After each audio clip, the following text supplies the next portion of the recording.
Hello दोस्तों, नमस्कार। मैं सुमंत कुमार रंजन, करियर फाउंडेशन के इस प्लेटफॉर्म पे आप सभी का स्वागत है। दोस्तों अपन लोग वेक्टर पढ़ने जा रहे हैं। वो वेक्टर में हम लोग ये वेक्टर जो स्पेशली पढ़ रहे हैं ये टीजीटी के लिए पढ़ेंगे, क्योंकि आपके टीजीटी के सिलेबस में ये चीज़ दिया हुआ है। ओके दोस्तों, तो ध्यानपूर्वक समझेंगे सारी बातों को और क्लियर करेंगे यहाँ पे कॉन्सेप्ट। ये बहुत इंपॉर्टेंट टॉपिक होता है फिजिक्स का, और इसको मैथ्स में भी पढ़ा जाता है। वेक्टर को वेक्टर अलजेब्रा करके पढ़ा जाता है तो बहुत इंपॉर्टेंट हो जाता है एक्चुअली ये। तो हम लोग ध्यान से सारी चीज़ों को समझेंगे और क्लियर करते चलेंगे कॉन्सेप्ट को, फिर इससे रिलेटेड आगे बढ़ेंगे। जैसे जैसे आगे बढ़ेंगे सवाल को भी देखेंगे और क्लियर करेंगे सारी चीज़ों को। ओके दोस्तों, तो चलते हैं वेक्टर की तरफ। तो यहाँ पे हमारे सामने है वेक्टर्स। तो उसको पढ़ने से पहले कुछ बातों को हम लोग थोड़ी सी समझने की कोशिश करेंगे दोस्तों, जो हमारे लिए इंपॉर्टेंट हो जाती है। हम लोग जैसे कि जानते हैं, हम लोग क्या पढ़ते हैं फिजिक्स में, हम लोग पढ़ते हैं फिजिकल क्वांटिटी के बारे में। किसके बारे में पढ़ते हैं? फिजिकल क्वांटिटीज के बारे में पढ़ते हैं। ओके, फिजिकल क्वांटिटीज, जिसको हम लोग हिंदी में भौतिक राशियां बोलते हैं। ठीक है ना, भौतिक राशि या भौतिक राशियां बोलिए। ठीक है ना। तो यहाँ पे फिजिकल क्वांटिटीज को हम लोग दो भागों में डिवाइड करते हैं। एक तो हमारा होता है डायरेक्शन के बेसिस पे, एक हम लोग डायरेक्शन के बेसिस पे डिवाइड करते हैं इसको, और एक हम लोग करते हैं डिपेंडेंसी के आधार पर। किसके आधार पर? डिपेंडेंसी के आधार पर। ठीक है ना। तो डायरेक्शन के बेसिस पर दो होते हैं। फिजिकल क्वांटिटी को दो टाइप से डिवाइड करते हैं हम लोग जनरली। एक को कहते हैं हम लोग स्केलर क्वांटिटीज, है ना, एक को कहते हैं स्केलर, और दूसरे को कहते हैं वेक्टर क्वांटिटीज। ओके दोस्तों, ये डायरेक्शन के बेसिस पे हम लोग। डिपेंडेंसी के बेसिस पर यदि मैं बात कर दूं, ओके दोस्तों, तो डिपेंडेंसी के बेसिस पर सबसे पहले होता है हमारे पास फंडामेंटल क्वांटिटीज। क्या होता है दोस्तों? Fundamental quantities. फिर दूसरा होता है डेराइव्ड क्वांटिटीज। क्या होता है? Derived quantities. ओके दोस्तों, चलिए, तो ये सब चीज़ें आप लोग समझते होंगे क्लियर। ओके, तो यहाँ पे जो बात है फंडामेंटल क्वांटिटी की यदि मैं बात करूँ, फंडामेंटल क्वांटिटी जो होते हैं, फंडामेंटल क्वांटिटी जो होते हैं उसको समझेंगे तो ये केवल जो फंडामेंटल होते हैं ये केवल और केवल 7 होते हैं। ठीक है ना। ये चीज़ आप बखूबी जानते होंगे, क्लियर तरीके से जानते होंगे कि 7 फंडामेंटल क्वांटिटीज, बेसिक क्वांटिटीज हमारे हैं, जो कि हमारा जैसे कि है मास, लेंथ, टाइम, टेम्परेचर, है ना, electric current, luminous intensity, amount of substance, है ना, अमाउंट ऑफ सबस्टांस। तो 1 2 3 4 5 6 7, ये 7 हमारे फंडामेंटल क्वांटिटीज हैं। और ये फंडामेंटल क्वांटिटीज वैसी क्वांटिटीज को बोला जाता है जो किसी पे डिपेंड ना करे, किसी अदर फिजिकल क्वांटिटीज पर डिपेंड ना करे, उसको फंडामेंटल क्वांटिटीज कहा जाता है। सबसे पहली सवाल आती है कि फिजिकल क्वांटिटीज किसको कहते हैं? तो फिजिकल क्वांटिटीज वैसी क्वांटिटीज को कहा जाता है जिसको हम मेजर कर सके, है ना, किसी इंस्ट्रूमेंट के द्वारा। ठीक है, तो उसी को हम लोग क्या कहते हैं? फिजिकल क्वांटिटीज कहते हैं। मैं एकदम सिंपल लहजे में समझा रहा हूँ बातों को। ओके दोस्तों, तो फिजिकल क्वांटिटीज जो वैसी क्वांटिटीज को, वैसी राशियों को बोला जाता है जिसको हम मेजर कर सके किसी इंस्ट्रूमेंट के द्वारा। ठीक है ना। तो इसको हम लोग क्या कहते हैं? फिजिकल क्वांटिटीज कहते हैं। और फिजिकल क्वांटिटीज को ही हम लोग दो बेसिस पर हम लोग डिवाइड कर रखे हैं। एक तो डिपेंडेंसी, एक तो डायरेक्शन के बेसिस पे, एक डिपेंडेंसी के बेसिस पे। तो डायरेक्शन के बेसिस पे स्केलर क्वांटिटी और वेक्टर क्वांटिटीज। ठीक है ना। डिपेंडेंसी के बेसिस पर फंडामेंटल क्वांटिटी, डेराइव्ड क्वांटिटी, बीच में एक और आता है सप्लीमेंट्री क्वांटिटीज, जो कि वो फंडामेंटल क्वांटिटीज ही है, बाद में उसको ऐड करा गया था इसलिए सप्लीमेंट्री क्वांटिटीज रखा गया। वो जैसे कि हमारा प्लेन एंगल है, सॉलिड एंगल है। प्लेन एंगल को हम लोग जो मेजर करते हैं उसकी जो यूनिट होती है वो रेडियन होती है, और सॉलिड एंगल की जो यूनिट होती है जिसमें हम लोग मेजर करते हैं जिससे उसको, तो उसको अस्टेरेडियन कहते हैं। ठीक है ना। तो ये सारी चीज़ों को हम लोग प्रॉपर तरीके से समझते हैं। 11th-12th में ये सब चीज़ों को पढ़ी जाती है हालांकि, लेकिन फिर भी यहाँ पे जैसे जैसे चीज़ें आती जाएगी आपके एक्सप्लेन करता जाऊँगा। तो आपके जो सिलेबस में यहाँ पे है ये चीज़ को पढ़नी है, वेक्टर्स को पढ़नी है, मतलब स्केलर और वेक्टर को पढ़नी है। यहाँ पे प्रॉपर तरीके से पढ़नी है और समझनी भी है। फिर वेक्टर्स की प्रॉपर्टीज वगैरह को हम लोग समझेंगे और आगे क्लियर करते चलेंगे सारी चीज़ों को। वेक्टर्स जो है अपने आप में एक अच्छी खासी टॉपिक है। इसको ध्यान से समझने से फिजिक्स की आधी प्रॉब्लम तो ऐसे ही सॉल्व हो जाती है। ठीक है ना। तो सारी चीज़ों को हम लोग प्रॉपर तरीके से समझते हुए चलेंगे और क्लियर करेंगे। तो ये तो आपको समझ में आ गया कि फंडामेंटल क्वांटिटीज कितने होते हैं? 7 होते हैं।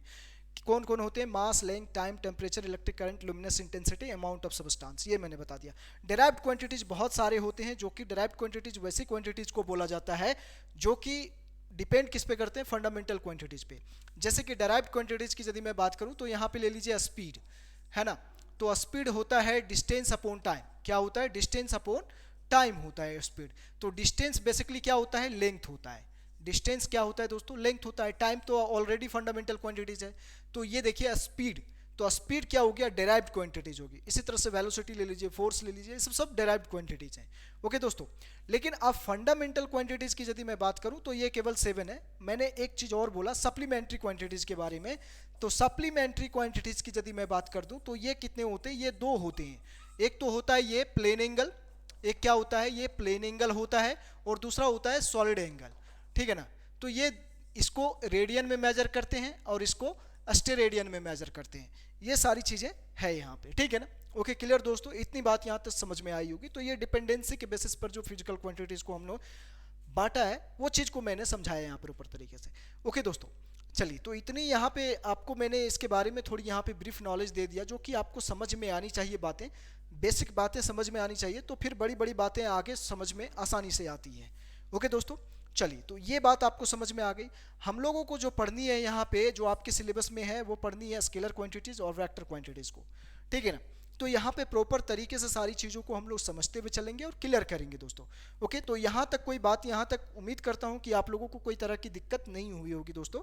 ये सारी बातें आपको यहाँ पे क्लियर हुई होगी। अब हम लोग यहाँ से थोड़ी सी सिस्टमैटिक ये स्केलर और वेक्टर को पढ़ते हुए चलेंगे। तो स्केलर क्वांटिटीज़ किसको कहेंगे, वेक्टर क्वांटिटीज़ किसको कहेंगे, ये सारी चीज़ को हम लोग प्रॉपर तरीके से समझेंगे और बातें करेंगे अभी। ओके, तो यहाँ तक बात आप लोगों को क्लियर हो गई, कोई दिक्कत वाली बात नहीं है। तो ये चीज़ को मैं यहाँ पे इरेज करता हूँ और आगे की बात अभी समझेंगे प्रॉपरली। ओके दोस्तों, चलिए तो आप लोग फिजिक्स जिनका भी, जैसे कि जो भी होगा ऑनर्स पेपर फिजिक्स मैथ वगैरह जो भी, तो जो भी आप लोग तैयारी करना चाहेंगे, टीजीटी का तैयारी करना चाहते हैं, तो ये कोर्स आपके लिए बहुत इंपॉर्टेंट हो जाएगी। और आप लोग, ये आपको ऐप पर मिलेगी ये कोर्सेस पूरे के पूरे। तो आप लोग तैयार हो जाइए अपनी प्रिपरेशन के लिए। वैकेंसी आज नहीं तो कल तो आना ही है, तो उसके लिए तैयार हो जाइए प्रॉपरली आप लोग। ओके दोस्तों, चलिए तो यहाँ तक बात आप लोगों को क्लियर समझ में आ गई जो मैं आपको समझाया। अब हम लोग थोड़ी सी बात करेंगे स्केलर और वेक्टर की, ठीक है। तो यहाँ पे देखिए, सबसे पहले मैं आपके सामने ले लेता हूँ यहाँ पे स्केलर क्वांटिटीज, ठीक है ना। बाद में जो लिखी हुई है वहाँ पे बातें, उसको समझेंगे हम लोग बाद में। हम क्या ले लेते हैं, फर्स्ट में स्केलर क्वांटिटीज को लेते हैं यहाँ पे, ध्यान से समझिएगा बातों को। और दूसरा मैं ले लेता हूँ यहाँ पे वेक्टर क्वांटिटीज को, है ना दोस्तों। किसको ले लेता हूँ? वेक्टर क्वांटिटीज को ले लेता हूँ, ठीक है। अब यहाँ पे प्रॉपर तरीके से समझते हुए चलना है, सारी बातों को हम लोग ध्यान से समझेंगे। यहाँ पे क्या मैं समझाना चाह रहा हूँ आप लोगों को, थोड़ी सी यहाँ पे बातों को थोड़ी छोटा करके लिख लेता हूँ। पहला मैं यहाँ पे क्या ले रहा हूँ दोस्तों, स्केलर क्वांटिटीज, स्केलर क्वांटिटी, ठीक है ना। और दूसरा मैं यहाँ पे क्या ले रहा हूँ, वेक्टर क्वांटिटी। ओके दोस्तों, ध्यान से समझेंगे तो बातें यहाँ पे क्लियर हो जाएंगी अपन लोगों को, ठीक है ना। अब कुछ टॉपिक, कुछ इसके बारे में लिखना यहाँ पे आसान हो जाएगा मेरे को, ठीक है ना। स्केलर क्वांटिटीज की यदि मैं बात करूँ तो इसमें देखिए, यहाँ पे देखिएगा, ध्यान से देखिएगा। यहाँ पे बात करूँगा मैग्नीट्यूड की, फिर बात करूँगा डायरेक्शन की। ओके दोस्तों, और यहाँ पे भी मैं बात करूँगा मैग्नीट्यूड, अभी समझाता हूँ मैं यहाँ पे मैग्नीट्यूड और डायरेक्शन।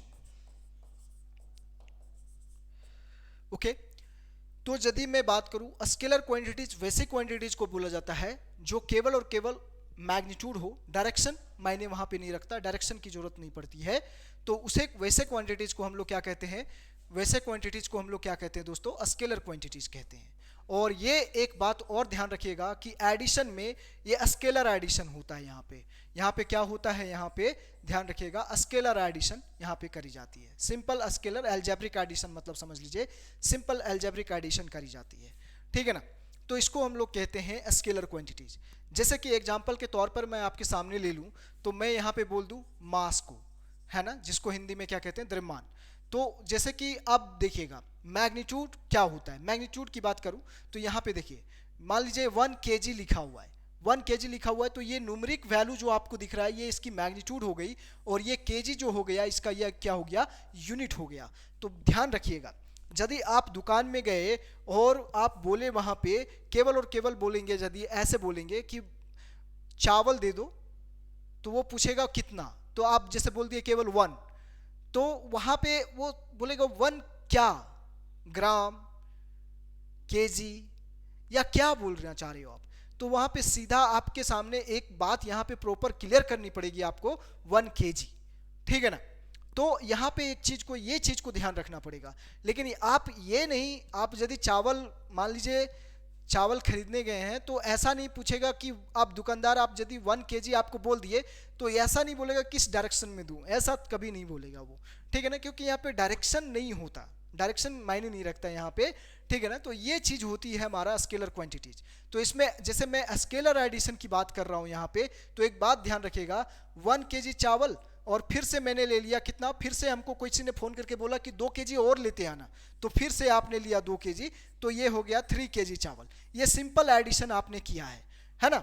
लेकिन आप देखिए, यदि मान लीजिए 1 केजी चावल और आपको कोई बोल दे कि 2 केजी दाल लेते आना, ठीक है ना, मतलब नहीं तो ऐसा बोल दे कि आप लेते आओ क्या, ऐसे मान के चलो कि क्वांटिटी दोनों सेम होनी चाहिए, मतलब केजी केजी मास द्रव्यमान यदि सेम है तो कोई बात नहीं, मतलब यहाँ पे जैसे कि साग लेते आइएगा, ठीक है ना, तो पालक लेते आइएगा, तो पालक लेते आना, तो मतलब आप दोनों को ऐड नहीं कर सकते कभी भी, ठीक है ना, इस तरह से नहीं, सेम क्वांटिटी होनी जरूरी है। ओके, तो ये चीज यहाँ पे देखिए, है ना, ये चीज आप समझ पा रहे हो, यहाँ पे 1 केजी और 2 केजी राइस है, ठीक है। तो इसी तरह से यहाँ पे 1 केजी और कुछ पालक यहाँ पे लेने के लिए आपको बोल दिया गया है, तो आप उसको ऐड नहीं कर सकते। तो ये इस तरह से एडिशन होती है यहाँ पे प्रॉपरली, ठीक है ना। तो ये चीज को ध्यान रखिएगा। आप यदि 1 केजी चावल लिए हो और 1 केजी, मान लीजिए 2 केजी आपको कोई दाल लाने बोले, तो दोनों को मिला के आप 3 केजी नहीं बोलोगे। ऐसे क्यों नहीं बोलोगे? क्योंकि दोनों सेम नहीं है, इस तरह से डायरेक्टली सेम ऐड नहीं कर सकते आप उसको, ठीक है ना। ओके, तो यहाँ पे समझिएगा बात को, चाहे तो पालक लाने के लिए बोल दिया गया है, तो आप ऐसा नहीं बोलोगे। आप जब भी बोलोगे तो 1 केजी राइस बोलोगे, और मान लीजिए 2 केजी पालक, तो 2 केजी पालक बोलोगे, ऐसे आप बोलोगे, ठीक है ना।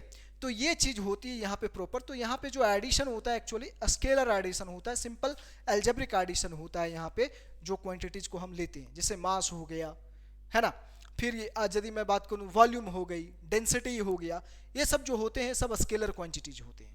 ये सब क्या होते हैं दोस्तों? स्केलर क्वांटिटीज होते हैं।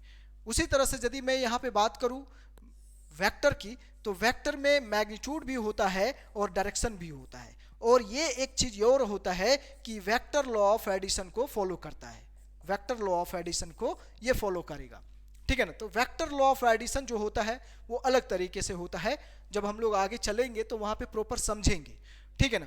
मान लीजिए आपकी जो ऐसा दे दिया गया, आपके सामने ऐसा बोला गया कि एक कार मूव कर रही है 10 मीटर पर सेकेंड की वेलोसिटी से ईस्ट टुवर्ड्स ईस्ट, तो वहां पे एक आपको पर्टिकुलर डायरेक्शन दिया गया है। एक तो आपके 10 मीटर पर सेकेंड, मान लीजिए वेलोसिटी दे रखा है, ये लिखा गया है 10 मीटर पर सेकेंड।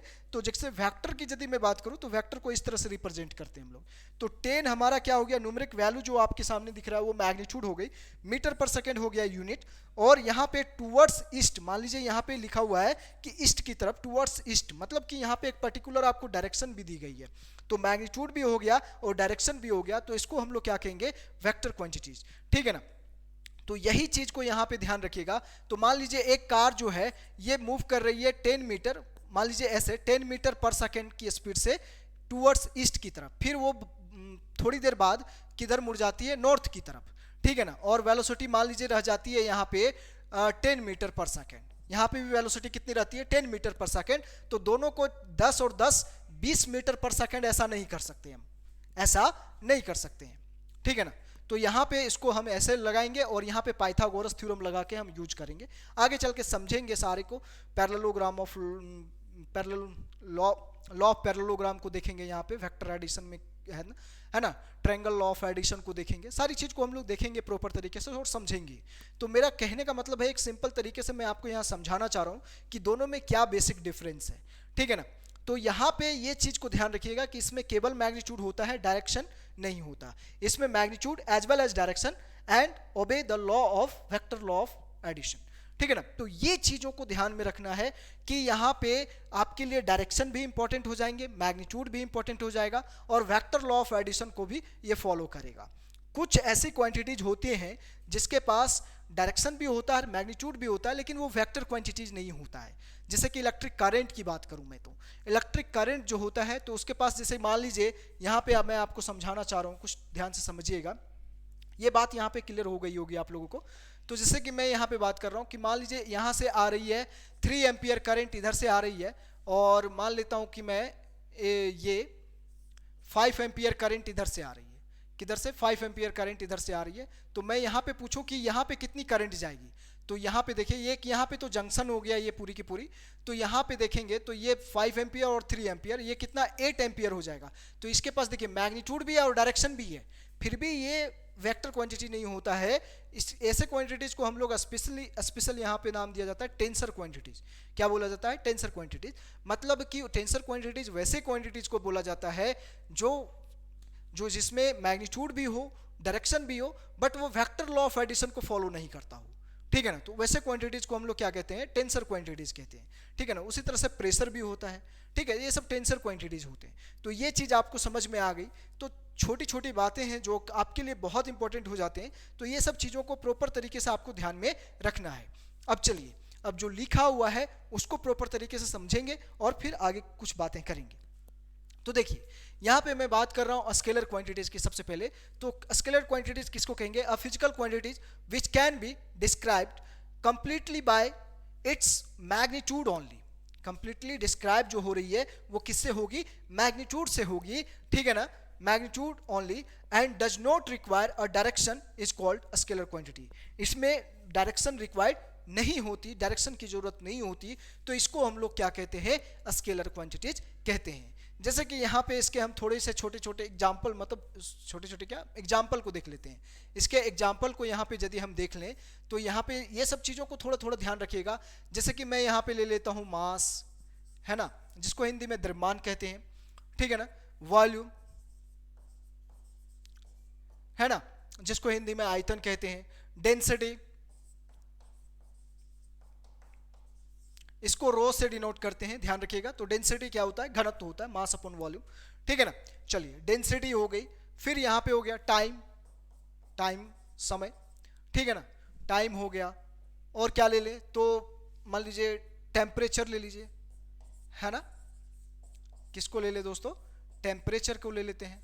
टेम्परेचर हो गया मतलब ताप जिसको, ठीक है ना। तो इसको भी मेजर करने के लिए मान लीजिए आपको फीवर है, फीवर हो गया है, तो उस समय आप जो थर्मामीटर लगाते हो, डॉक्टर आपको थर्मामीटर देता है, तो वो जो मेजर होती है आपकी, जो 98 डिग्री सेल्सियस में नहीं होती, वो एक्चुअली फ़ारेनहाइट में होती है। मान लीजिए 102 डिग्री फ़ारेनहाइट आपको फीवर है, तो फ़ारेनहाइट में एक्चुअली वहाँ पे सेल्सियस में नहीं, वो जो थर्मामीटर आपको दिखाता है वहाँ पे एक्चुअली वो फ़ारेनहाइट में दिखाता है, ठीक है ना। तो टेम्परेचर हो गया, तो इसमें भी डायरेक्शन ज़रूरत नहीं पड़ती है, मैग्नीट्यूड काफ़ी है, ठीक है ना। तो मैग्नीट्यूड हो तो ये मैग्नीट्यूड ही होता है केवल, इसमें और कोई जरूरत नहीं है डायरेक्शन की, ठीक है ना। तो ये हो गया, टेम्परेचर हो गया। फिर यदि मैं ले लूँ डिस्टेंस, है ना, डिस्टेंस की बात करूँ, दूरी, ठीक है ना, तो इसमें भी डिस्टेंस भी क्या होता है? स्केलर क्वांटिटी होता है, ठीक है ना। स्पीड, है ना, मान लीजिए आप जा रहे हो, कहीं पे भी जा रहे हो, मैं वहाँ पे आप एक पर्टिकुलर डायरेक्शन आपको नहीं दिया, मैंने बोला कि आप 20 मीटर पर सेकेंड की स्पीड से जाओ। मैंने ये नहीं बोला कि आप टूवर्ड्स ईस्ट या टूवर्ड्स वेस्ट, ऐसा नहीं बोल रहा हूँ मैं, ये सब कुछ नहीं बोल रहा हूँ। मैं बोला 20 मीटर पर सेकेंड से जाओ, तो उस समय आपकी स्पीड 20 मीटर पर सेकेंड रहेगी, ठीक है ना। अब किधर जाओगे वो आपकी मर्जी है, मैंने यहाँ पे पर्टिकुलर डायरेक्शन नहीं दिया। लेकिन यदि मैं वही चीज को, तो इसको हम लोग क्या कहेंगे? स्पीड कहेंगे, ठीक है ना, चाल कहते हैं जिसको हिंदी में, ठीक है। तो स्पीड, ठीक है, तो स्पीड क्या होती है? स्केलर क्वांटिटीज होती है, ठीक है, एटसेट्रा बहुत सारे हैं, और फिर भी जैसे जैसे आते चलेंगे सारी बातों को समझते चलेंगे और भी, ठीक है ना। तो ये सब जो होते हैं हमारे स्केलर क्वांटिटीज होते हैं। स्केलर क्वांटिटीज बेसिक क्वांटिटीज होती है जिसमें मैग्नीट्यूड होता है, डायरेक्शन नहीं होता, उसको हम लोग क्या कहते हैं? स्केलर क्वांटिटीज कहते हैं। बात यहाँ पे क्लियर हो गई। जैसे कि मैंने कुछ आपके सामने एग्जाम्पल यहाँ पे लिख दिया, तो ये सब चीज़ों को ध्यान में रखिएगा, इंपॉर्टेंट हो जाते हैं आपके लिए, ओके। चलिए अगला यहाँ पे हम लोग देखेंगे वेक्टर क्वांटिटीज। वेक्टर क्वांटिटीज वैसी क्वांटिटीज को अभी मैंने पीछे समझाया कि वेक्टर क्वांटिटीज वैसी क्वांटिटीज को बोला जाता है जिसमें मैग्नीट्यूड हो और as well as direction and obey law of vector addition, vector addition को फॉलो करता हो, मतलब मानता हो, उसी को हम लोग क्या कहेंगे, वेक्टर क्वांटिटीज कहेंगे। ठीक है ना। तो ये चीज को यहाँ पे ध्यान से देखिएगा। इसका भी एग्जांपल को देख लेते हैं, थोड़ी सी एग्जांपल को। ठीक है, तो यहाँ पे बात आपके सामने क्लियर होगी। ओके, जैसे कि मैं एग्जांपल में ले लेता हूँ आपके सामने डिस्प्लेसमेंट, है ना, डिस्प्लेसमेंट ले लेता हूँ एग्जांपल में। ठीक है ना, डिस्प्लेसमेंट हो गया जैसे कि एग्जांपल में, मान लीजिए वेलोसिटी ले लीजिए, एक्सेलरेशन हो गया, डिस्प्लेसमेंट हो गया मतलब कि विस्थापन, वेलोसिटी हो गया आपका वेग, एक्सेलरेशन हो गया त्वरण। ठीक है ना, ये सब चीज। फिर ले लेता हूं यहां पे फोर्स, जो बल है ना, मोमेंटम एटसेट्रा। ठीक है ना। तो ये हमारा जो यहाँ पे मैं बताना चाह रहा हूँ, ये सब, ये सारे के सारे क्या है, वेक्टर क्वांटिटीज है, और भी बहुत सारे, जैसे जैसे आते चलेंगे और भी समझते चलेंगे सारी बातों को। ओके दोस्तों, तो डिस्प्लेसमेंट, विस्थापन। अब एक चीज को समझिएगा, डिस्प्लेसमेंट और डिस्टेंस। तो डिस्प्लेसमेंट जो होता है shortest distance between two points, और डिस्टेंस जो होता है total path length travelled by the body. ठीक है ना, एक बॉडी के द्वारा जो टोटल पाथ लेंथ ट्रेवल किया गया है उसको हम लोग क्या कहते हैं, डिस्टेंस कहते हैं। और shortest distance between two points को हम लोग क्या कहते हैं, डिस्प्लेसमेंट कहते हैं। ठीक है ना। तो ये चीज़ को थोड़ा सा समझ लीजिए, डिस्टेंस और डिस्प्लेसमेंट में क्या, थोड़ी सी बातों को कंफ्यूज नहीं करेंगे इस सब चीज़ों में। तो मैं थोड़ा सा समझा देता हूँ यहाँ पे। देखिए, मान लीजिए एक पॉइंट हमारे सामने ये पॉइंट था, और ये पॉइंट को मैं ऐसे समझाता हूँ आपको। यहाँ पे ले लेता हूँ, जैसे कि मैं यहाँ पे मान लीजिए रांची, और यहाँ पे मैं ले लेता हूँ जमशेदपुर। ठीक है ना। ओके, टाटा नगर, टाटा नगर। ठीक है ना। तो आप यदि देखेंगे तो हो सकता है कि यहाँ से रांची से जमशेदपुर जाने का, टाटा नगर जाने का एक सीधी रास्ता भी हमारे पास होता हो। ठीक है ना। और एक रास्ता इधर से ऐसे घूम रहे हैं, कहीं घूमते घामते यहाँ पे जमशेदपुर हम पहुंचे, और एक रास्ता इधर से भी कहीं पे हो, ऐसे पहुंचे, फिर यहाँ पे ऐसे घूम के पहुंच रहे हैं। ठीक है ना। तो हमारे पास टोटल जो रास्ते हो गए, वो रास्ता हो गया 1, 2 एंड 3। जमशेदपुर जाने के लिए हमारे पास टोटल कितने रास्ते हो गए दोस्तों, 3 रास्ते हैं हमारे सामने। अब हम क्या प्रिफर, सबसे पहली बात क्या करते हैं, प्रिफर क्या करते हैं कि शॉर्टेस्ट जो डिस्टेंस हो उसको हम लोग प्रिफर करते हैं। अब शॉर्टेस्ट डिस्टेंस में यदि हमारे पास मतलब कि मान लीजिए 2 व्हीलर जाने का ही रास्ता वहाँ पे हर जगह पे है, बहुत सारी जगह पर है, तो वहाँ पे तो आप 4 व्हीलर लेके जाओगे नहीं। तो उस समय आपको जो लंबी वाले रास्ते, जो हाईवे बनी हुई जिधर से है ना, उधर से आपको निकलना पड़ेगा। क्लियर। तो ये बात समझिएगा। तो यहाँ से मान लीजिए रांची से आप जमशेदपुर जा रहे हो, तो शॉर्टेस्ट डिस्टेंस बिटवीन 2 पॉइंट्स कौन वाला है, रास्ता नंबर 1 है। ठीक है ना। तो ये हमारा क्या हो जाएगा, डिस्प्लेसमेंट। ये हमारा क्या हो जाएगा दोस्तों, डिस्प्लेसमेंट हो जाएगा। लेकिन इसको यदि मैं बोलूं तो इसको डिस्प्लेसमेंट नहीं बोलूंगा, इसको मैं क्या बोलूंगा, डिस्टेंस। ये हमारा क्या होगा, डिस्टेंस होगा, और ये भी हमारा क्या होगा, डिस्टेंस होगा। ठीक है ना, ध्यान रखिएगा। तो यहाँ पे डिस्टेंस और डिस्प्लेसमेंट में, तो यहाँ पे देखिए आप किधर किधर घूमते घामते जा रहे हैं, यहाँ पे डायरेक्शन मायने नहीं रखता है। आपको जो मेन आपको आपका एम है टाटा नगर पहुंचना है। ठीक है ना। तो आप किधर से घूमते घामते, आपके पास एनफ टाइम है, मन किया है घूमने का, लॉन्ग ड्राइव पर जाने का मन किया है, आपके पास मतलब कि लगता है कि थोड़ी आराम से चलाते हुए, एकदम आराम से थोड़ी फील करते हुए चले, तो आपके पास उस समय लंबे रास्ते को आप चुने, और घूमते घामते कहीं पे आपको चाय की चुस्की लेने का मन किया, तो आपने रोका, अपनी अपनी कार को रोक लिया, वहाँ पे चाय पी लिया। थोड़ी आगे बढ़े तो वहाँ पे लगा कि नहीं, इस होटल का थोड़ा चिकन बहुत टेस्टी बनता है, तो मतलब आपने पहले से पता कर रखा है कि इस रास्ते में क्या क्या फेमस चीज़ें हैं, और वहाँ पे आप आराम से रुकते हुए चल रहे हैं, मिजाज से चल रहे हैं। ठीक है ना। तो वही मतलब कि कहने का मतलब है कि, और यहाँ पे देखिए ये ऐसे रास्ते घूमे कि डायरेक्शन कोई मायने नहीं रख रहा है यहाँ पे। लेकिन यहाँ पे है कि यदि मैं डिस्प्लेसमेंट की बात करूँगा तो शॉर्टेस्ट डिस्टेंस बिटवीन 2 पॉइंट्स, तो इसमें एक पर्टिकुलर डायरेक्शन आपको दे दिया गया है, यहाँ पे यही डायरेक्शन होगी इसकी। ठीक है ना। तो इसको हम लोग क्या कहेंगे, डिस्प्लेसमेंट कहेंगे, लेकिन इसको हम लोग डिस्टेंस कहेंगे। लेकिन क्या डिस्प्लेसमेंट को हम लोग डिस्टेंस बोल सकते हैं? बिल्कुल, हम लोग डिस्प्लेसमेंट को डिस्टेंस बोल सकते हैं, लेकिन डिस्टेंस को डिस्प्लेसमेंट नहीं बोल सकते, ये चीज को ध्यान रखिएगा। तो ये प्रॉपर आपको समझ में आ गया कि यहाँ पे मान लीजिए ये हमको यहाँ पे मिल रहा है, मान लेता हूँ ऐसा मान के चलता हूँ कि ये हमको 80 किलोमीटर पड़ रहा है, ये हमको कितना पड़ रहा है 80 किलोमीटर, और ये हमको पड़ रहा है मान लीजिए 120 किलोमीटर, ठीक है ना। और इधर से हम इतना घूमते घामते यदि जा रहे हैं तो मान लेता हूं कि ये पड़ रहा है हमारा 150 किलोमीटर, ठीक है ना। तो आप समझने की कोशिश करिएगा कि यहाँ पे देखिए इसमें मैग्नीट्यूड, और ये तो आपका न्यूमेरिक वैल्यू मैग्नीट्यूड हो गया, ये आपका यूनिट हो गया, और एक डायरेक्शन भी मैंने दे दिया कि यही डायरेक्शन में आपको जाना है। तो यहाँ पे क्या हो गया डिस्प्लेसमेंट में कि मैग्नीट्यूड भी हुआ और डायरेक्शन भी है, तो ये क्या हो जाएंगे वेक्टर क्वांटिटी हो जाएंगे। क्लियर, ये बात समझ में आ गई। लेकिन यहाँ पे मैंने मैग्नीट्यूड है, यूनिट है, मतलब मैग्नीट्यूड, डायरेक्शन किधर किधर है पता ही नहीं, कब कहाँ पे घूम रहे हैं, मतलब डायरेक्शन कोई मायने नहीं रख रहा है यहाँ पे, तो इसको हम लोग क्या कहेंगे डिस्टेंस कहेंगे। बात यहाँ तक क्लियर हो गई होगी दोस्तों, आपको डिस्टेंस और डिस्प्लेसमेंट में अंतर थोड़ी बहुत यहाँ पे समझ में आई होगी कि क्यों इसको हम लोग स्केलर कहते हैं और क्यों इसको हम लोग वेक्टर कहते हैं। ये बात यहाँ तक क्लियर हुई होगी दोस्तों आप लोगों को, जो मैं आप लोगों को समझाने की कोशिश कर रहा हूँ। बहुत इंपॉर्टेंट चीज़ है, ये सब चीज़ें ध्यान में रखने से क्लियर होती है। तो यहाँ पे एक बात को तो बखूबी आप लोग ध्यान में रख लीजिएगा कि जब हम डिस्प्लेसमेंट की बात करेंगे, किसकी बात करेंगे, डिस्प्लेसमेंट की बात करेंगे, तो ये ध्यान रखिएगा कि ये क्या होता है वेक्टर क्वांटिटी होता है। क्या होता है दोस्तों वेक्टर क्वांटिटी होता है। लेकिन यदि मैं डिस्टेंस की बात कर लूं दूरी की, तो ये क्या होता है, तो ये होता है हमारा स्केलर क्वांटिटी। अब बात समझ में आप लोगों को आई होगी, ठीक है ना। तो ये डिस्टेंस और डिस्प्लेसमेंट में थोड़ी अंतर आपको ध्यान में रखनी है, ये सब बातें। फिर न्यूमेरिकल कैसे बनाएंगे, सारी चीज क्वेश्चन आएंगे जब हम लोग, तो वहाँ पे हम लोग समझेंगे डिस्टेंस और डिस्प्लेसमेंट को और बेहतर तरीके से, थोड़ा मैं क्लियर कर दूंगा वहाँ पे, और क्वेश्चन सवाल कैसे बना पाइएगा वो चीज़ को भी समझा दूंगा मैं। ओके चलिए, तो मेन आपके सामने क्वेश्चन इंपॉर्टेंट रहेंगे। ओके, कॉन्सेप्ट यदि आप समझ रहे हो, फिजिक्स में सबसे बड़ी बात होती है दोस्तों कि यदि आप कॉन्सेप्ट को समझ रहे हो तो आपके लिए वो चीज़ बहुत आसान हो जाती है, कोई बहुत बड़ी चीज़ नहीं होती है। और यदि कॉन्सेप्ट में दिक्कत होने लगती है तो फिर क्या होती है, वो चीज़ थोड़ी सी आपको टफ लगने लगती है वो बातें आपको। ओके दोस्तों चलिए, तो इतनी बात यहाँ तक समझ में आपको आ गई जो मैं आपको समझाने की कोशिश कर रहा हूँ। ओके चलिए, तो ये आपको समझ में आ गया। तो ये हो गए वेक्टर, स्केलर और वेक्टर समझ में आ गया आपको।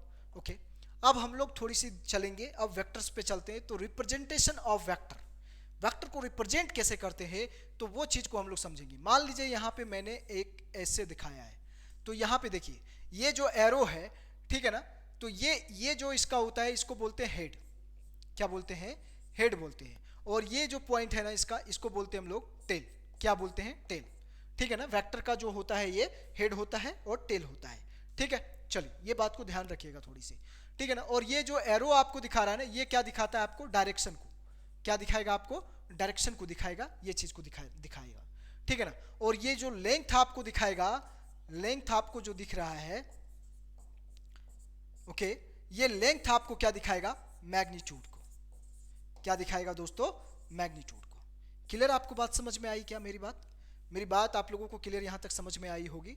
बहुत इंपॉर्टेंट हो जाती है, ध्यान रखिएगा इस बात को, ठीक है ना। अब मान लीजिए हम ऐसे एक लाइन लिए और इसका नाम दे दिए वेक्टर ए, तो वेक्टर ए ऐसे लिखेंगे, रिप्रेजेंट कैसे करेंगे हम लोग, वेक्टर ए। कहीं कहीं पे कोई किताबों में, बढ़िया किताबों में क्या करता है कि ये जैसे लिखा हुआ है तो इसको क्या करेगा, ए को क्या करेगा, ऐसे थोड़ा सा मोटा कर देगा और इसको बोल देगा वेक्टर है। ये मतलब इसका मतलब भी क्या होता है, वेक्टर ही होता है। तो वेक्टर ए रिप्रेजेंट किया जा रहा है इसका मतलब, ठीक है ना। नहीं तो आप सिंपली यदि रिप्रेजेंट करना चाहते हो तो वेक्टर ई। मान लीजिए यहाँ से यहाँ, मान लीजिए ये पॉइंट है ए बी, है ना, ये पॉइंट ए बी है ना, तो इसको हम लोग लिखेंगे A B, vector A B, ऐसे रिप्रेजेंट करेंगे। तो ये होता है रिप्रेजेंटेशन ऑफ वेक्टर। ओके चलिए, तो इतनी बात आपको समझ में आ गई। और वेक्टर का जो डायरेक्शन होता है वो टेल टू हेड होता है, ठीक है ना। वेक्टर का जो डायरेक्शन होगा, डायरेक्शन कैसे किधर होगा दोस्तों, तो कैसे होगा, तो टेल टू हेड होगा। ये चीज को ध्यान रखिएगा, बहुत इंपॉर्टेंट चीज है ये सब चीज, ठीक है ना। Okay, tail to head. Clear, ये बात समझ में आएगी आप लोगों को, ठीक है ना। तो वेक्टर को रिप्रेजेंट हम लोग इस तरह से करते हैं, ठीक है। अब देखिए, यदि मैं बात करूं आपके सामने इस तरह से लिखा हुआ मिले, और इस तरह से मोड लगाया हुआ मिले, तो आप समझ लेना इसका मतलब ये बोलना चाह रहा है मैग्नीट्यूड ऑफ वेक्टर ए। क्या बोलना चाह रहा है वो? मैग्नीट्यूड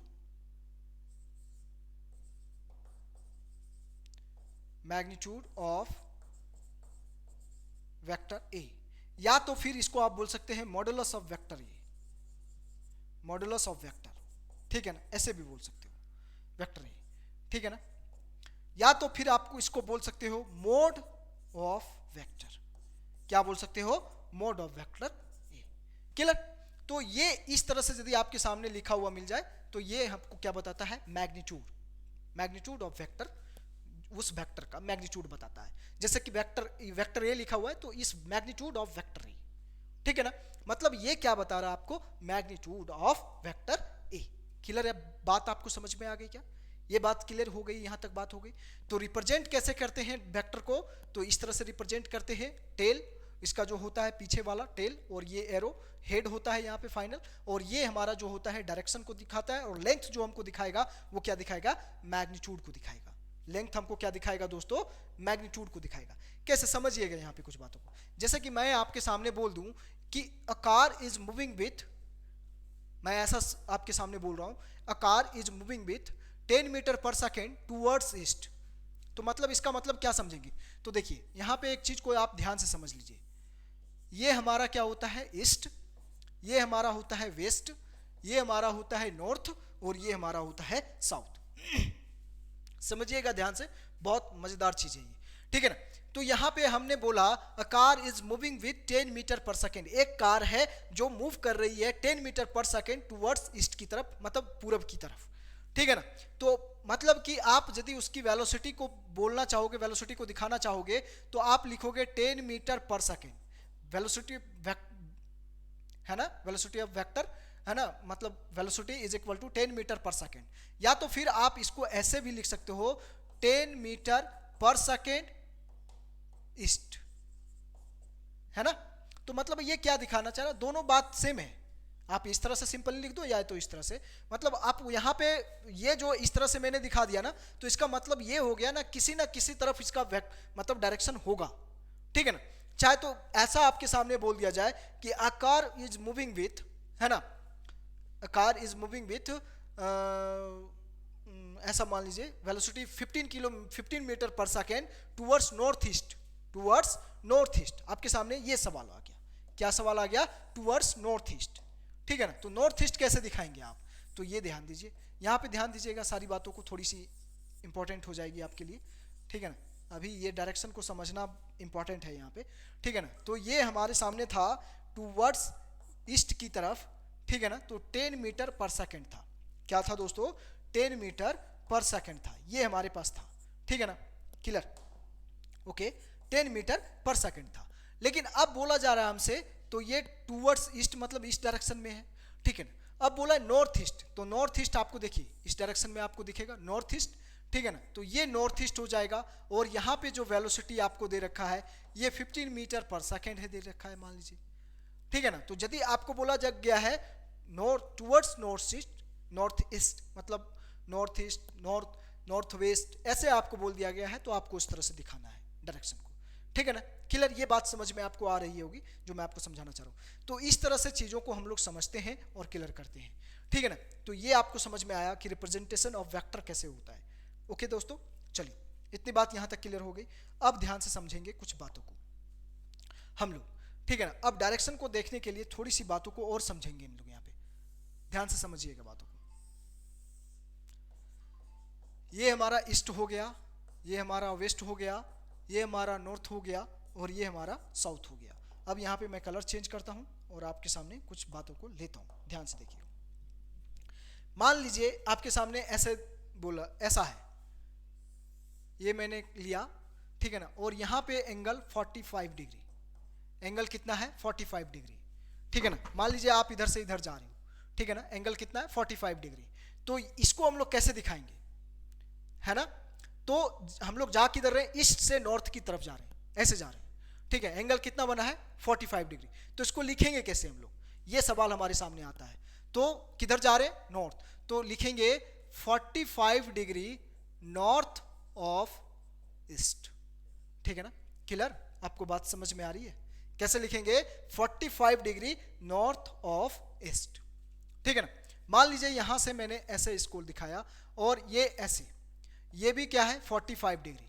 इसको कैसे लिखेंगे? तो किधर जा रहे हैं? वेस्ट से नॉर्थ की तरफ जा रहे हैं। आप किधर जा रहे हैं?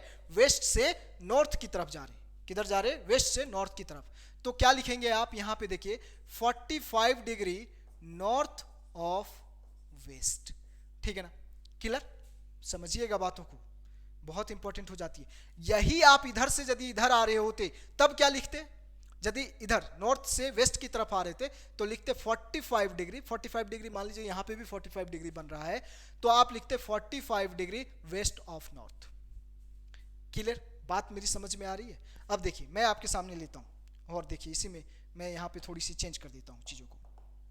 देखिए मैं आपके सामने ऐसा ले लेता हूँ, मान लीजिए ये वाला लाइन यहाँ पे है, ठीक है ना, और मान लीजिए ये एंगल बन रहा है 30 डिग्री, ठीक है ना। अब इसको कैसे लिखेंगे हम लोग? हम इधर से इधर आ रहे हैं, ठीक है ना, तो यहां पे हम लिखेंगे किधर जा रहे हैं? नॉर्थ से ईस्ट की तरफ जा रहे हैं, तो हम लोग लिखेंगे इसको, क्या लिखेंगे? 30 डिग्री और किधर जा रहे हैं? ईस्ट की तरफ, तो ईस्ट ऑफ नॉर्थ। क्या लिखेंगे? 30 डिग्री ईस्ट ऑफ नॉर्थ, ठीक है ना, 30 डिग्री ईस्ट ऑफ नॉर्थ। इस तरह से सारी चीजों को इधर भी उसी तरह से करेंगे, ठीक है। तो ये मतलब डायरेक्शन देखने का, पहचानने का तरीका होता है, इस तरह से हम लोग चीज़ों को समझते हैं। मान लीजिए मैं यहाँ पे ले लेता हूँ ये एंगल, ठीक है ना, थोड़ा सा ये ऐसा मैं ले लिया, ठीक है ना, ये देखिए, और मैं जा रहा हूँ इधर से इधर, मान लीजिए इधर ये डायरेक्शन है हमारी, ठीक है ना। तो ये मान लीजिए एंगल कितना बना है? मान लेता हूँ 40 डिग्री बनी है। कितनी एंगल बनी है? 40 डिग्री। तो हम लोग किधर से जा रहे हैं? ये साउथ से वेस्ट की तरफ जा रहे हैं, साउथ से वेस्ट की तरफ जा रहे हैं, तो हम लोग लिखेंगे 40 डिग्री वेस्ट ऑफ साउथ। क्या लिखेंगे? 40 डिग्री। इसको क्या लिखेंगे यहाँ पे? देखिए लिखने का तरीका दोस्तों, 40 डिग्री मतलब कि क्या लिखेंगे? West of south. बात समझ में आ रही है क्या आप लोगों को? क्लियर? ये चीज समझ में आ रही है? तो इस तरह से इसको लिखा जाता है, समझा जाता है, और इस पर डायरेक्शन के आधार पर क्वेश्चन बड़े लाजवाब लाजवाब हो जाते हैं। तो उसमें डायरेक्शन में ही परेशान होने लगते हैं और उसमें क्वेश्चन करने में फिर डिफिकल्टीज की सामना करनी पड़ती है। चलिए, तो इतनी बात यहाँ तक समझ में आपको आई होगी, ऑफकोर्स यहाँ पे समझ में आ रही होगी। ओके, चलिए एक सवाल टाइप का मैं ले लेता हूँ आपके सामने, एक सवाल ले लेता हूँ। देखिए एक क्वेश्चन ही यहाँ पे ले लेता हूँ आपके सामने, देखिए तो ज़्यादा मज़ा आएगा आपको। आप लोग थोड़ा सा उस समय वीडियो को पॉज कर लीजिएगा और खुद से करने की कोशिश करिएगा, ठीक है ना। बोला है ड्रॉ 10 न्यूटन। क्या बोला है? ड्रॉ 10 न्यूटन बोला हुआ है, और बोला हुआ है 40 डिग्री ईस्ट ऑफ साउथ। क्या बोला हुआ है?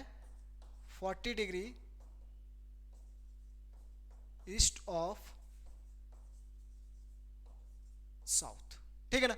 ये सवाल है आपके सामने, 40 डिग्री ईस्ट ऑफ साउथ, ये सवाल आपके सामने है, ठीक है दोस्तों।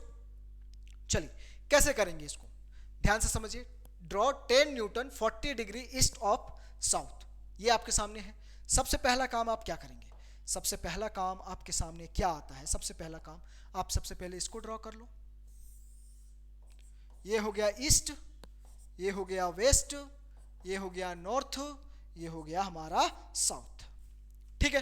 क्लियर? इतनी बात यहां तक समझ में आ रही है आपको? ओके, थोड़ी आप लोगों को नहीं दिख रही है ना, थोड़ा मैं यहां पे इसको छोटा बनाता हूं।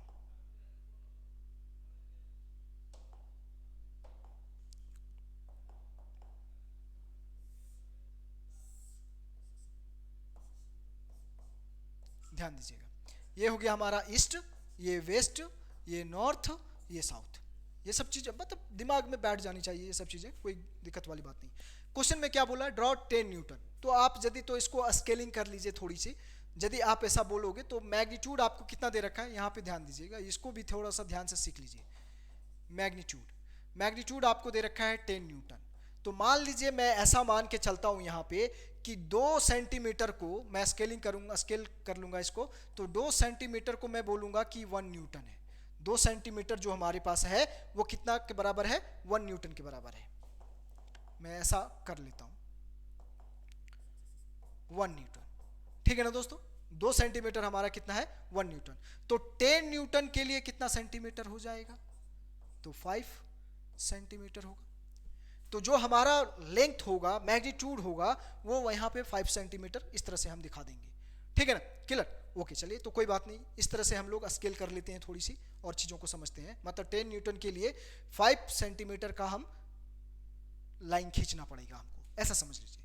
ठीक है, क्लियर? अब यहाँ पे बोला हुआ है 10 न्यूटन, ठीक है। 40 डिग्री ईस्ट ऑफ साउथ, मतलब ईस्ट ऑफ साउथ, मतलब हम लोग किधर जा रहे हैं, यहाँ पे किधर जा रहे हैं, साउथ से ईस्ट की तरफ जा रहे हैं 40 डिग्री। तो साउथ से ईस्ट की तरफ ऐसे जाएंगे तो ये हमारा 40 डिग्री, ये हमारा क्या हो गया 40 डिग्री। तो ये हमारा हो जाएगा, और ये वाली जो होगी ये 5 सेंटीमीटर हो जाएगा, लेंथ हो जाएगा।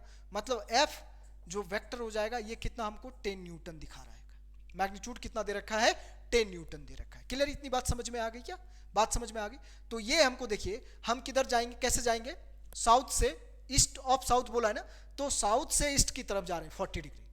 ठीक है ना, क्लियर? और ये कितना मैग्नीट्यूड कितना है, 10 न्यूटन। ठीक है, तो ये चीज को समझिए, यहाँ पे प्रॉपर तरह समझिए। तो इसको हम लोग यही, इसी को हम लोग लिखेंगे 40 डिग्री ईस्ट ऑफ साउथ। बात क्लियर हो गई क्या? यहाँ पे देखो तो क्वेश्चन समझ में आ गया क्या? ठीक है ना? तो इस तरह से सवाल आपके सामने दे दिया जाए तो आप आराम से कर लोगे, कोई दिक्कत वाली बात नहीं है। फिर यही सवाल को मैं थोड़ा सा एक सवाल यहाँ पे आपके लिए छोड़ देता हूँ। ड्रॉ 10 न्यूटन, हम बोल देंगे 40 डिग्री बोल देता हूँ वेस्ट ऑफ साउथ, आप लोग करके देखिएगा। ठीक है ना, ओके, चलिए। तो ये बात यहाँ तक आपको क्लियर समझ में आ गई, जो मैं आपको समझाने की कोशिश कर रहा हूँ। Okay, clear? यहाँ तक बात आपको क्लियर हो गई कि ये जो हमारा होता है, इस तरह से हम लोग डायरेक्शन को देखते हैं और समझते हैं। ठीक है ना दोस्तों? चलिए, इतनी इंपॉर्टेंट बात यहाँ पे क्लियर होगी आप लोगों के लिए। आगे बढ़ते हैं। अब इंपॉर्टेंट पॉइंट्स, कुछ इंपॉर्टेंट पॉइंट्स को हम लोग समझेंगे, और ये इंपॉर्टेंट, बहुत इंपॉर्टेंट होंगे। ये सब पॉइंट को जरूर याद रखिएगा, बहुत इंपॉर्टेंट होते हैं वेक्टर में ये सब चीज। ठीक है ना?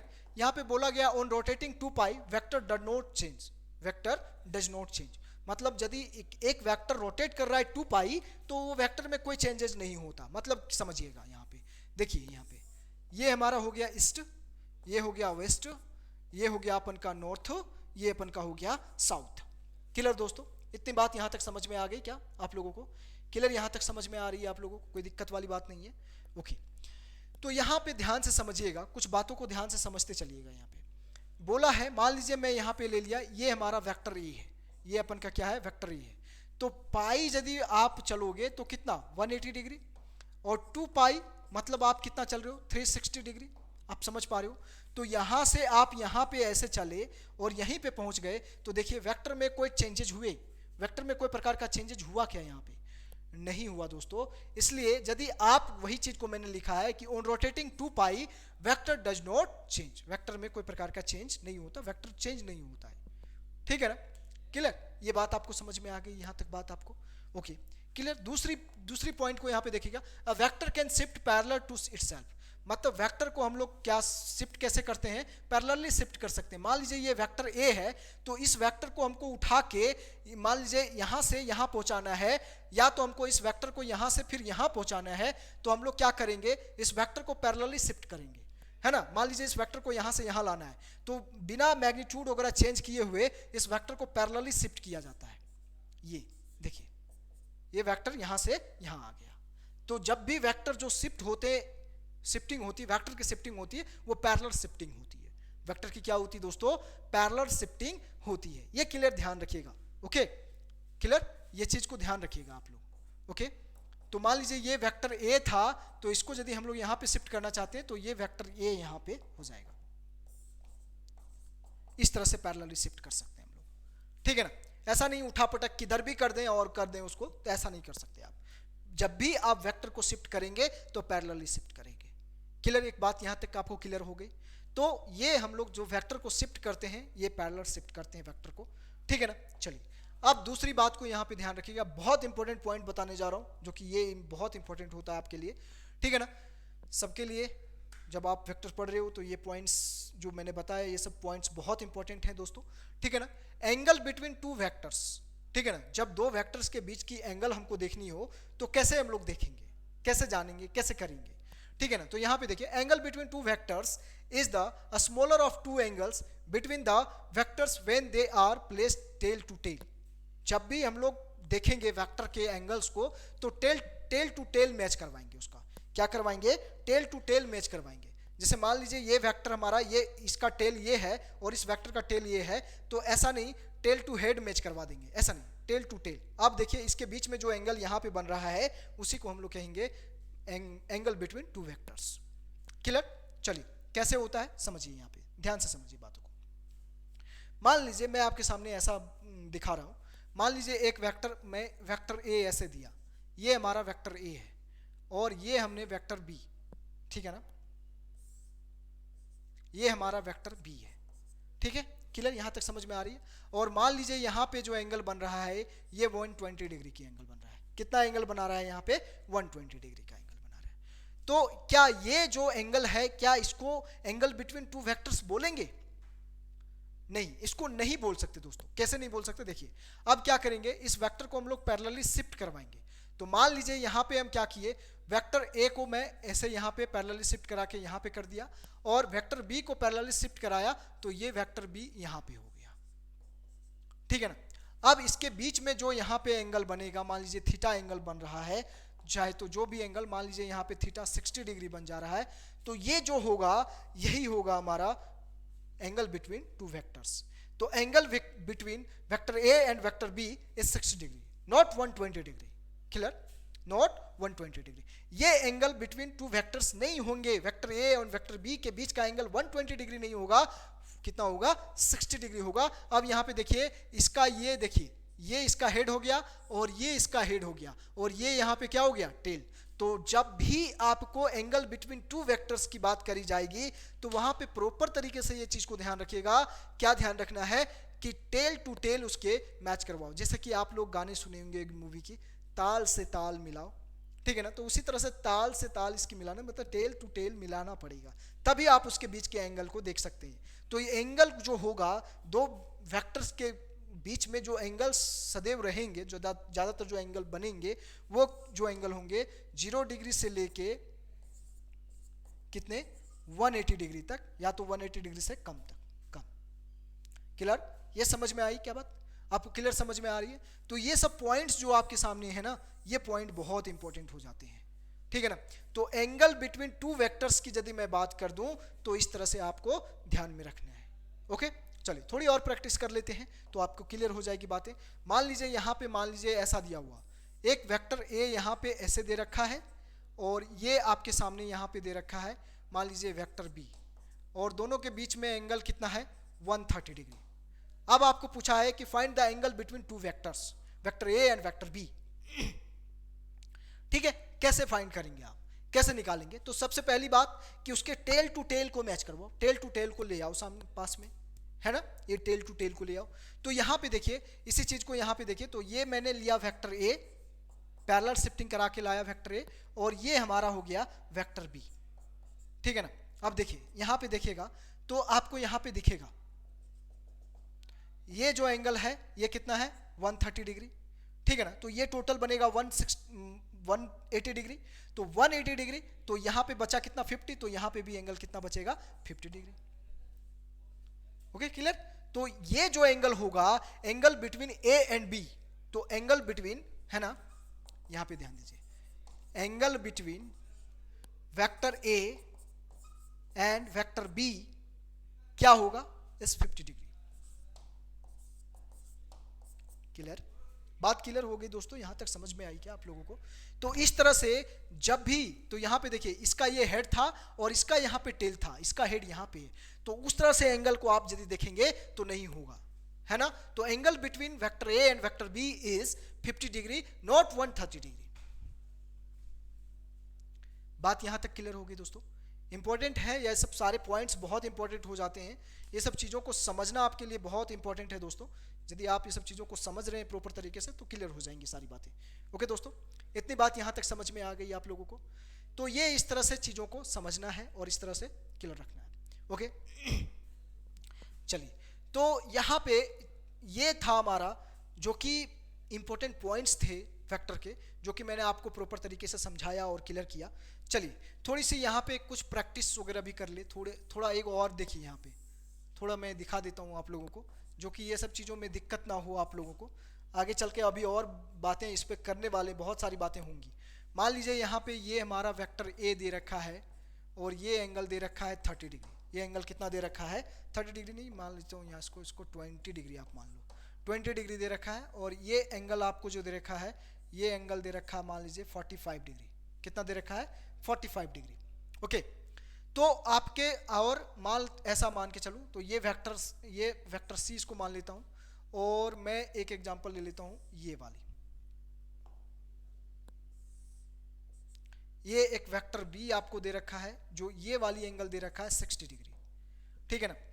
तो मैं आपको यदि पूछ दूं कि बताओ एंगल बताओ vector A and vector C के बीच का एंगल बताओ, ठीक है ना। तो vector A and vector C के बीच का एंगल यदि आप देखना चाहोगे तो इसका देखो, इसका यहाँ पे टेल और इसका टेल दोनों मिला हुआ है, तो vector A and vector C के बीच का एंगल कितना हो जाएगा?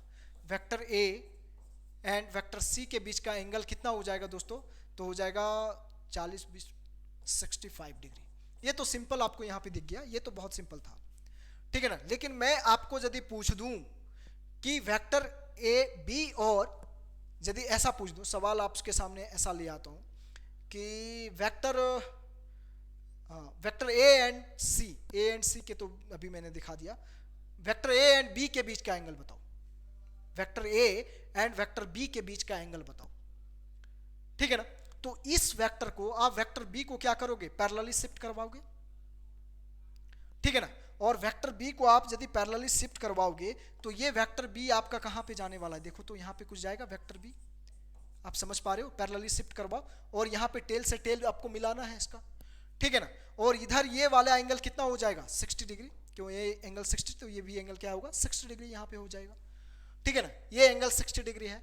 अब आपके पूछा किसके किसके बीच में गया है, तो यहाँ पे पूछा गया है आपके बीच में vector A and vector B, vector A and vector B के बीच का एंगल पूछा गया है। तो ये देखिए, अब आपको बताना है vector A and vector B के बीच का एंगल। तो ये तो हो गया 60 डिग्री, ये टोटल कितना होगा? 90 डिग्री। मतलब कि यदि आप यहाँ पे देखें, ये मान लीजिए ईस्ट है, ये हमारा वेस्ट है, ये हमारा नॉर्थ है, ये हमारा साउथ है, तो ये वाला जो एंगल को आप यदि देखेंगे तो ये कितना दिखेगा आपको? 30 डिग्री, क्योंकि ये 60 है तो ये 30 है, तभी तो 90 हुआ, ठीक है ना। क्लियर? इतनी बात यहां तक समझ में आ रही है आपको? अब देखिए दूसरी बात को ध्यान दीजिएगा, दूसरी बात को यहां पे ध्यान दीजिएगा कि ये टोटल एंगल कितना हुआ? ये यहां पे 30 डिग्री। तो 30, ये देखिए वेक्टर ए और वेक्टर बी के बीच में पूछा हुआ है, तो 30 और 20 के बीच में एंगल कितना है? तो थीटा कितना हो जाएगा? देखो तो 50 डिग्री होगा। तो vector A and vector B के बीच का एंगल कितनी होगी? 50 डिग्री हो जाएगा, ठीक है। क्लियर? इस तरह से यहां पे आपको समझना पड़ेगा, और इस तरह से एंगल बिटवीन टू वेक्टर्स को यहां पे निकालना पड़ता है, ठीक है ना।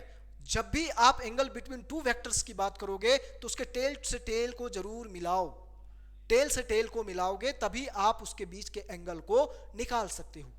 ये मैंने आपको एक प्रैक्टिस के लिए यहाँ पे समझाया प्रॉपर तरीके से, तो क्लियर हो गई, यहाँ तक बातें आपको क्लियर हुई होगी। तो एंगल बिटवीन टू वेक्टर्स की यदि मैं बात कर दूंगा तो भी आप फाइंड आउट कर लोगे।